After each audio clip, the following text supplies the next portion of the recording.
All right, welcome back. So in this video, we're going to talk about the edit menu. So let's head over to Photoshop and load that up. And let's click on the edit menu here. And I'm just going to go over a quick overview of what everything is, and then we'll actually use some of the tools. Okay. So in the edit menu, you have the undo, redo, toggle last state, fade, cut, copy, copy merged, paste, paste special, and clear. So these are common tools that I use all the time.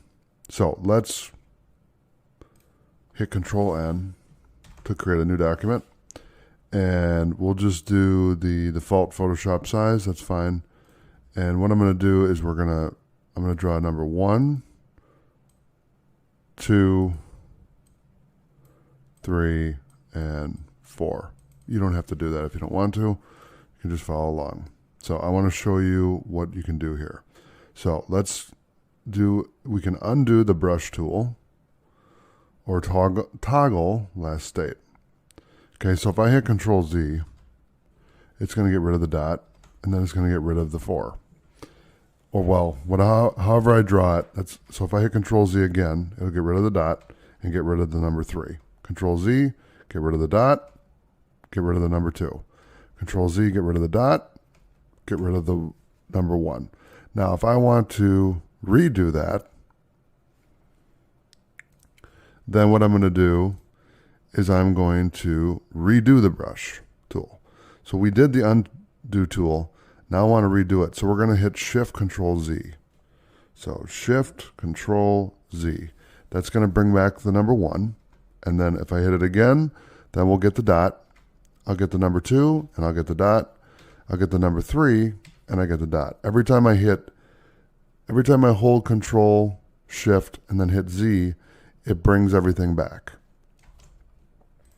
So if I wanted to undo that, I would hit Control Z.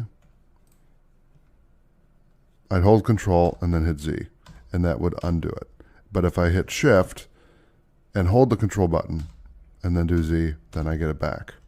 Okay? So really all you're doing is to undo it, you're going to hit Control Z. To redo it, you're going to hit Control Shift Z. Okay? So you're just going to add Shift to that. So that's a majority of these tools right here. The cut, copy, copy, merge, paste, paste special are self-explanatory, but I'm going to show you anyway real quick. If I make a new layer here and I grab the brush tool, where are you, brush tool? Here we go. I'm going to do 1 and then a dot, and then I'll do Control Shift N, which creates a new layer. We haven't talked about this yet, but that's just a shortcut. And then 2, and then the dot.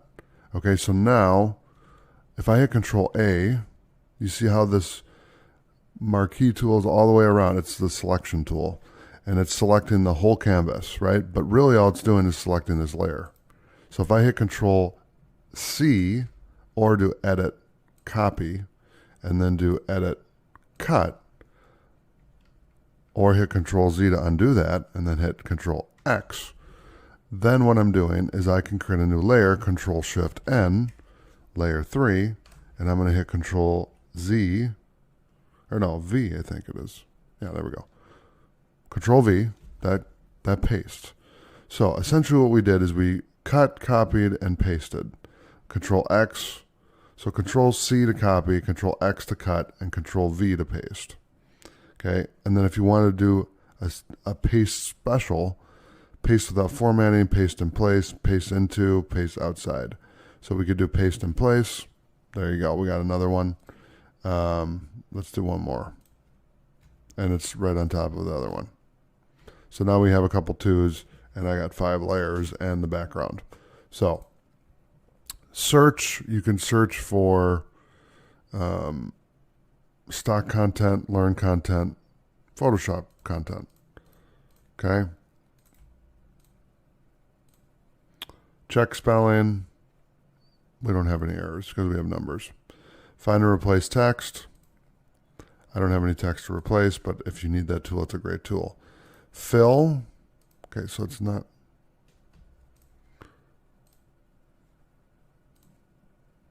There we go. So what I did is I unlocked this layer. So you're going to see right here, there's a little lock on your layer here. If you just double click it, it'll unlock it and then open up the filter. But you can do that, or you can just click here too. I really like shortcuts, so. But then it does stuff that I don't want it to do. So either way is fine. But we're going to select the layer 0 here. And what I want to do is go to fill. And what it's doing is this is the foreground. So this black palette here is the foreground, well, swatch. I'm going to call it a swatch.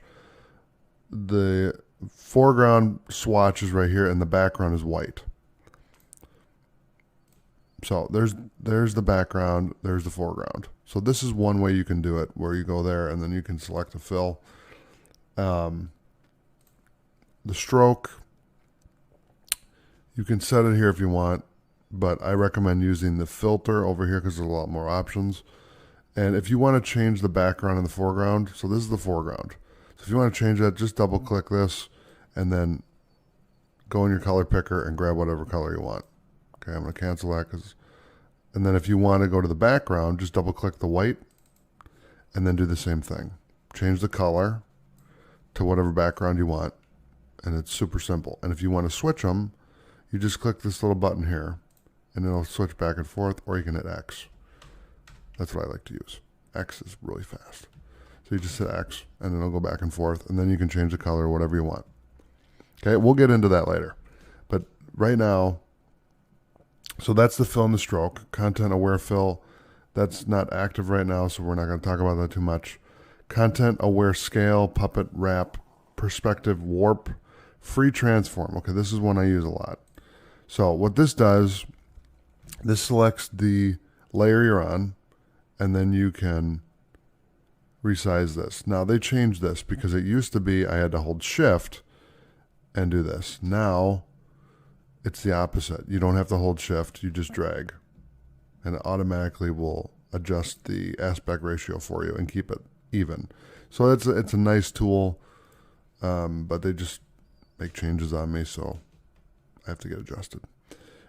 Transform, so you can do scale, skew, rotate, skew, distort, perspective, warp, rotation 180 degrees, rotate 90 degrees clockwise, and then rotate 90 degrees counterclockwise. Okay, then we have flip horizontal, flip vertical. So I can flip that vertical because that's just that content. Now if I went to this one and did the same thing, we go to transform and we skew, then you can see that's a skew. Okay, and if I go to layer 2, which I need to change my labeling, we'll do that later, we can rotate clockwise. It says I'm empty. Why? Okay, let's do this one then. We can do rotate clockwise. There you go. So those are some of the effects that you can do in the transform area. Purge, you can do clipboard, histories, all, video cache, Adobe PDF presets, preset manager, migrate presets, export, import, remote connections, color settings, assign to profile, or assign profile, convert to profile, keyboard shortcuts, menus, toolbar, and preferences. So this is the one I care about the most. Keyboard shortcuts and menus. Awesome. You don't have to learn all these right now, but I'm telling you, this is going to make your life so easy once you get the hang of it. And trust me, it takes a little time, but I've been using this software a long time, and I live by the shortcuts. And when they do an update and they change my shortcuts, I just change them back. That way I can keep working the way that I've been working for 15 years, you know? All right, so I'll cancel that. Let's look at the preferences real quick. I'm not going to go over a lot of this other stuff because we're going to be going through all the menus, so I don't want to change anything. But basically, this gives you the option to go through here, and you can change the shortcuts and, you know, restore things and set defaults and load presets and all that. I don't want to do that. I want to leave it just the way it is so that I can show you how to use it. So let's do preferences, and we'll just go to general. And that covers everything. So in general, you can set the color picker, the HUD color picker, the image interpolation, so bicubic automatic, interface, so the color theme, we can go darker if you want, which makes it easier on your eyes. So I'll keep it at that. Workspace, you can set whatever options you want here. Tools, you can show tool tips, use rich tool tips, etc. History log, you can look at your history log and see what you got. File handling, always save. File extension, use lowercase. Export, quick export format, PNG. You can set this to SVG, GIF, JPEG, or PNG. If you're doing web, I recommend doing PNG because that's either PNG or SVG for web. If you're doing graphic design, JPEG, depending on where it's going, you know. But the default is PNG. So you can change that there if you want, or you can change it somewhere else. Performance, let Photoshop use 70% of my RAM. That's fine. The scratch disk, this is just where everything's saved and start up. So I have 254 gigs of free space there and 1.5 terabytes here. Cursors, you can change the cursors. Standard, precise, you know, whatever you want to do with that. Transparency, settings, I'd leave all this as it is.